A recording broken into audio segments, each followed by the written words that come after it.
Assalamualaikum warahmatullahi wabarakatuh. Bertemu lagi kita dalam sharing session. Kali ini kita membahas bagaimana seorang dosen membuat enrollment code di akun Spadanya agar mahasiswa dapat mendaftar ke mata kuliah yang diasuh. Jadi dalam proses bisnis Spada, mahasiswa bisa mendaftar ke mata kuliah yang kita ikuti bisa dengan cara enrollment code.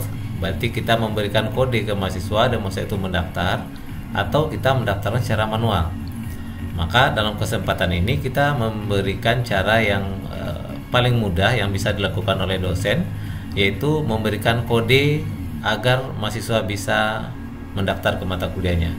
Nah, pada kesempatan kali ini kita akan mencoba mendemokan bagaimana seorang dosen membuat kode mata kuliahnya. Jadi setiap mata kuliah punya kode yang unik. Jadi kalau Bapak Ibu mengasuh 3 mata kuliah, maka Bapak Ibu mempunyai 3 kode enrollment code, ya, enrollment code. Jadi kalau saya bikin seperti ini kira-kira. Pada semester ini saya mengasuh 4 mata kuliah. Jadi ada mata kuliah e-bisnis, ada mata kuliah etika profesi, mata kuliah praktek e-commerce, mata kuliah praktek pemrograman web. Bagaimana mahasiswa bisa masuk ke mata kuliah saya ini? Maka saya harus menyiapkan kodenya. Jadi kita harus menyiapkan kodenya gitu. Nah, bagaimana kita menyiapkan kodenya? Untuk itu kita coba login ke akun Spada kita. Nah, perhatikan Bapak Ibu, ini saya masuk ke website Spada TI pnp.ac.id. Oke, karena saya di jurusan TI, maka saya masuk ke Spada TI.pnp.ac.id.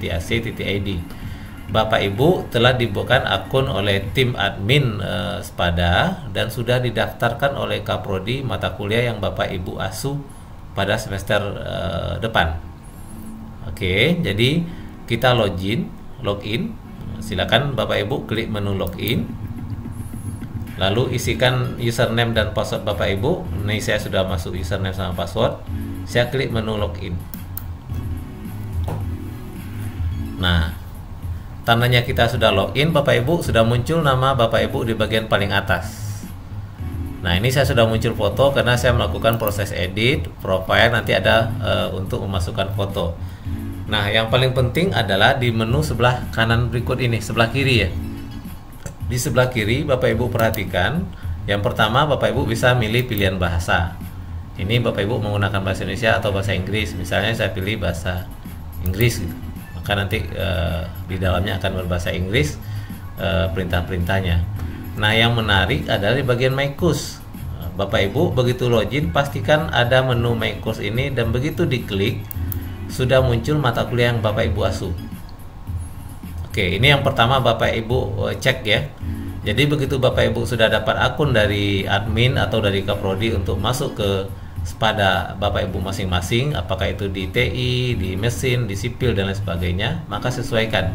Jadi kalau Spada di TI alamatnya Spada T, kalau Bapak Ibu di mesin Spada Me, di sipil Spada SP, di elektro ada 3 ya, ada EL, ada TC, ada EC ya, lalu ada Spada AN, ada Spada ENG gitu, ada akuntansi juga. Jadi Bapak Ibu pastikan sudah masuk melalui alamat website jurusannya masing-masing. Nah, begitu Bapak Ibu sudah login, pastikan sudah terdapat mata kuliah ini. Nah, bagaimana nanti mahasiswa akan masuk ke mata kuliah kita ini? Kita akan kuliah misalnya tanggal 7 September besok. Artinya sebelum tanggal 7 September mahasiswa sudah mendaftar. Maka Bapak Ibu harus menyiapkan kode untuk mengakses mata kuliah ini. Kode itu unik setiap mata kuliah dan hanya diberikan ke mahasiswa kita. Oke, jadi yang pertama saya mau membuatkan kode untuk mata kuliah etika profesi. Maka saya mengklik etika profesi. Nah, ibaratnya Bapak Ibu masuk ke halaman mata kuliah etika profesi. Nah, ini sudah dibuatkan topik-topik khususnya. Nanti kita akan belajar bagaimana cara membuatnya. Nah, yang penting Bapak Ibu saat ini adalah membuat kunci enrollment code. Maka silakan Bapak Ibu klik ini. Bagian paling atas itu ada kunci. Klik enrollment code ya. Klik enrollment code. Oke, nah muncul seperti ini. pastikan Bapak pilih enable sama dengan yes. Lalu proses mendaftar itu mulai kapan dan sampai kapan. Misalnya mahasiswa untuk bisa bergabung di mata kuliah Bapak Ibu, apakah tanggal dari sekarang sampai tanggal 6, karena tanggal 7 misalnya kita sudah melakukan pembelajaran. Atau Bapak Ibu biarkan saja, artinya dia akan aktif terus. Jadi mahasiswa asal tahu kodenya, dia bisa mendaftar selama perkuliahan. Jadi kalau Bapak Ibu mengaktifkan ini, bisa dicentang ini enable.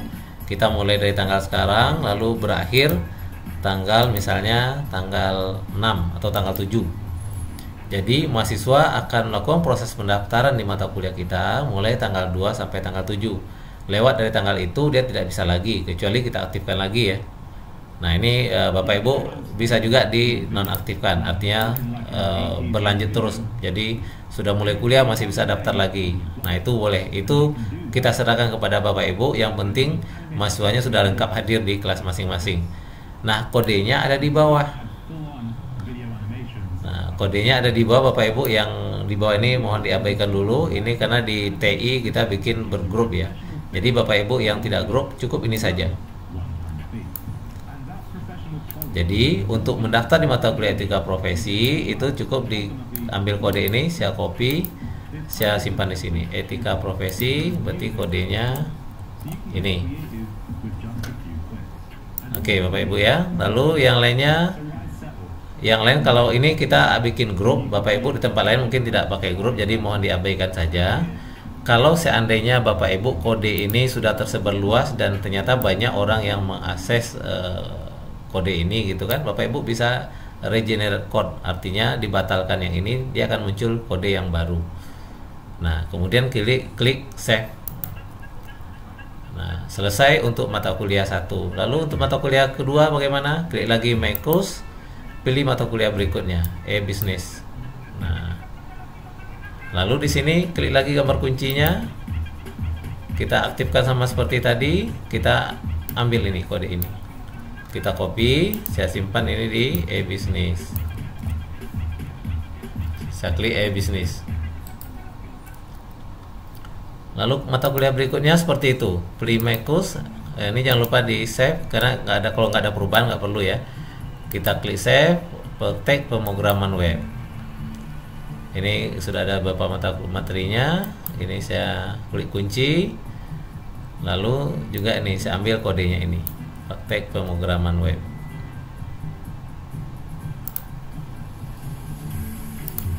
Nah ini praktek pemrograman web. Nah begitu seterusnya Bapak Ibu disimpan untuk mata kuliah selanjutnya.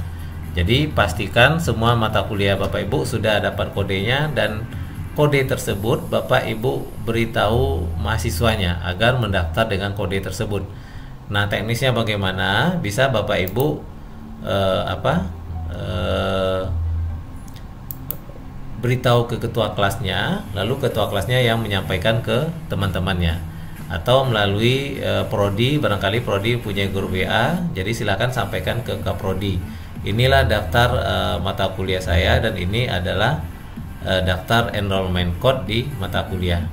Jadi pada tahap ini Bapak Ibu sudah melakukan proses membuat enrollment code sehingga mahasiswa bisa mendaftar. Jadi ini langkah pertama Bapak Ibu sebagai dosen. Yang pertama memastikan sudah punya akun, yang kedua memastikan mata kuliah yang Bapak Ibu asuh, yang ketiga adalah memastikan Bapak Ibu sudah menyiapkan atau memberikan enrollment code ya, kode untuk mendaftar di mata kuliah yang Bapak Ibu asuh. Nah silakan Bapak Ibu siapkan. Kalau saya bisa seperti ini, Bapak Ibu simpan, kirim ke kaprodi, minta tolong, atau melalui ketua kelas masing-masing, sehingga nanti mata kuliah Bapak Ibu sudah terdaftar mahasiswanya. Untuk melihat mahasiswa yang terdaftar di mata kuliah, kita bisa mengklik misalnya di sini mata kuliah praktek pemrograman web, lalu di sini ada menu peserta partisipan. Nah misal nanti muncul nama-nama pesertanya gitu. Nah ini contoh, jadi muncul nama-nama mahasiswa kita di sini nantinya. Oke, demikian Bapak Ibu pertemuan kita kali ini, mudah-mudahan bermanfaat. Terima kasih, banyak maaf. Assalamualaikum warahmatullahi wabarakatuh.